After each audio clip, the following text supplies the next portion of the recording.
trying to go on YouTube, this is what no one is telling you. You need to avoid these things. I went from getting 1 subscriber a day to 10, 20 subscriber a day. I went from these views here to these views here.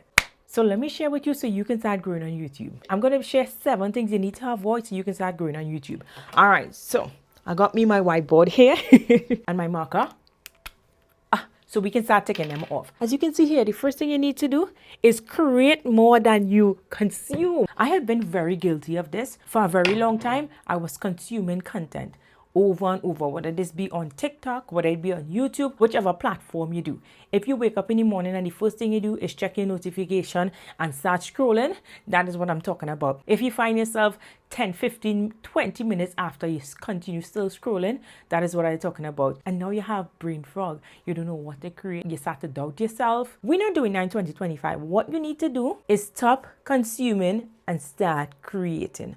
How are you going to do that? We're just human and I love to scroll. So what I do is I set a timer on my phone when I'm going on social media to just scroll. Okay, if I just want to have a little bit of enjoyment, I give myself 5 minutes. Yes, 5 minutes. I say, hey, set a timer for 5 minutes. 5 minutes on and I scroll. After that 5 minutes, I get back to work. The next thing you want to do is, I don't like this, but it's out of style. You need to ditch that long intro. People come to YouTube for value. They come for information. They come to learn something they don't know anything about, or they just want to gain more knowledge on it. Some of them don't even know you. All they want is the information, and that is all you need to give them. Just give them the information. If you do need an intro, keep it 3 to 5 seconds long.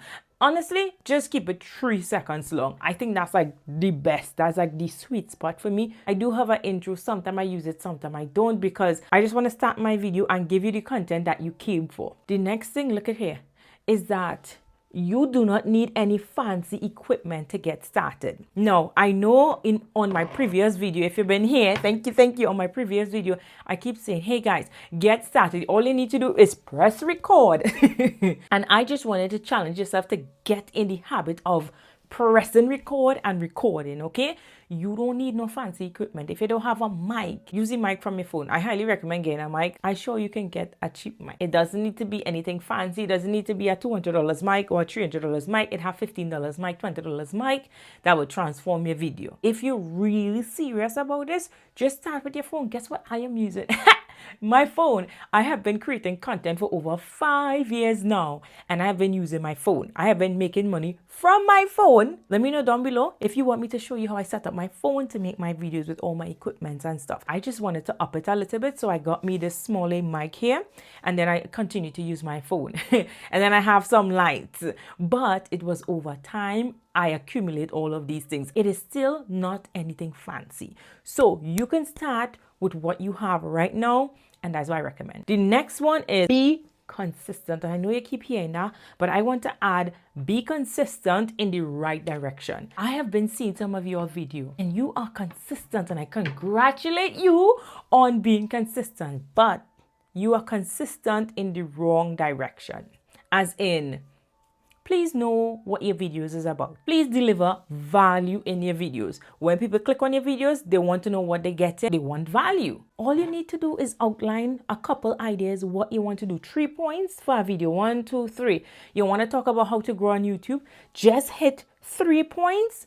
Talk about those 3 points. 1, 2, 3, and that's your video. Please speak up in your video. Show your personality in your video. Listen, I have a curtain right here now. If I crack this, there is light coming through. I can face here if I don't have light. Use natural light in your video so that people can see the quality. So I want you to be consistent, but also provide quality videos for your viewers. You're not going to see the growth you want to see, even though you're being consistent. So that's my 2 cents when it comes to being consistent. Be consistent in the right direction. The next one is post content that provides value. I just touched on that, posting content that provides value. Listen, for example, I have one of my viewers who deals with progressive lens, and I seen her videos and I went and I researched in her niche, and I was like, okay, there are so much topics that you can touch on that deals with glasses in general that people want to learn about, like how to stop your glasses from slipping down, how to prevent that crease right there. And I saw people actually looking up those things. So I need you post content and provide value. Sit down before you record your video. I know, even if you're trying to be consistent, you can skip a day for this, and you sit down and start researching, start typing in topics and see what video popping up. How you know if that's a good video to choose? When it pop up, check to see how much subscriber the person have and how much views the video gain. So you want to make sure that the subscribers are low and the views high. That would tell you that that topic is trending and it is good. The algorithm saying YouTube like this. High views, and the people who create it have low subscribers. That is the best ratio. So we providing value. The next one is join our 30-day challenge. Join a challenge. We posting every day for the month of February. Me, honestly, I post every month for the month of January. And so with February, with school and everything, I post every other day. But it's still consistent, and that is okay. Find what works for you. On the days that you don't create the long form video, you can actually make a short from your video that you post. Go to your video, and then it will ask you to remix. You can remix and create a short from your long form content. And when you do that and people see a short, it have a link underneath it that when they click on that link, it direct them to your long form content. So the final one is use SEO and the YouTube analytics. Optimize your videos. You need to optimize your video. You need to optimize your tags. You need to optimize your title. Yes. And everything else in your video, so YouTube know what you're talking about and they know who to push your video in front of. Now, if you don't know anything on how to optimize your videos, I went ahead and I create a couple videos in this playlist so that you can optimize your videos. Now, you can choose whichever video you want, and then you can even watch all of them. At the end of that playlist, your video should be optimized. YouTube should be placing your videos in front of the right audience. These 7 things you need to avoid in order to grow on YouTube. And on that note, I will see you in my next video.